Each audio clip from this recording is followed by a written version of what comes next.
I'm Rebecca Zabinski, Director of Artistic Planning for the Houston Symphony. There are so many conductors who just love the music of Richard Strauss because there's just so much there. It tells such vivid stories. The orchestration is so lush and it's so special in that way. Uri, thinking of festivals, and he wanted to take a deep dive into one composer specifically, and Richard Strauss came up as the winner. The four last songs are very special to the Houston Symphony and to the history of this orchestra. One of the most iconic recordings of this work is with Christoph Eschenbach and a then young, relatively unknown singer named Renee Fleming. So it was a real landmark recording for our orchestra and also in Renee's career as well. And she certainly looks at Christoph as being one of the people who really helped her in her career in those early days. I mean, I think that with a voice like Renee's, there's no question that she was going to be a star, but Christoph came upon her at a really early time and took her under his wing, as he did with many, many artists over the course of his career. And so I think certainly for the Houston Symphony, the four last songs is a special piece. Uri really likes the idea of working with American singers when he is here working with us as an American orchestra.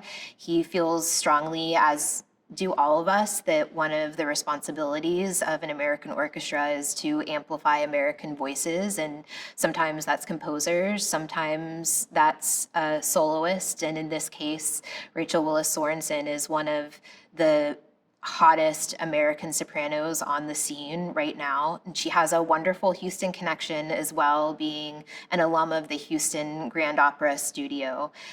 Since then, she has sung in the biggest opera houses in the world, worked with the best conductors, and she's a true star. And so having her back is going to be very special. And hearing these songs is always a special event. I think anytime that they're being performed, there's no more viscerally emotional piece of music, I think, than Strauss's four last songs. And so we're looking forward to Uri and the orchestra and to Rachel giving their fresh interpretation of a true masterpiece.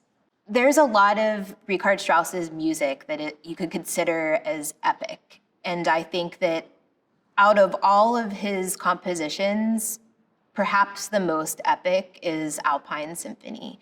And I looked back actually in our performance history, and I think that the orchestra has only ever played this piece twice in its history.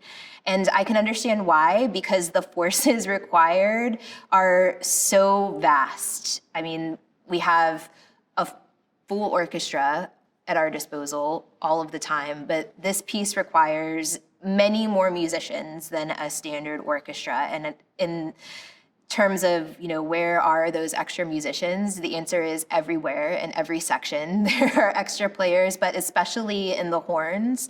This piece requires 16 horns, which is a huge number of horn players. Yeah, Alpine Symphony tells a story of, being in the mountains in the Alps and all of the different things you encounter if you're trying to summit a peak, and the storms and the weather, and there's just all sorts of things on this journey, and it's a true journey that you go on with the orchestra. And if you want to hear a powerful piece of music, if you want something that's so in your face and is gonna blow your hair back when you're listening to it, then this is the concert for you.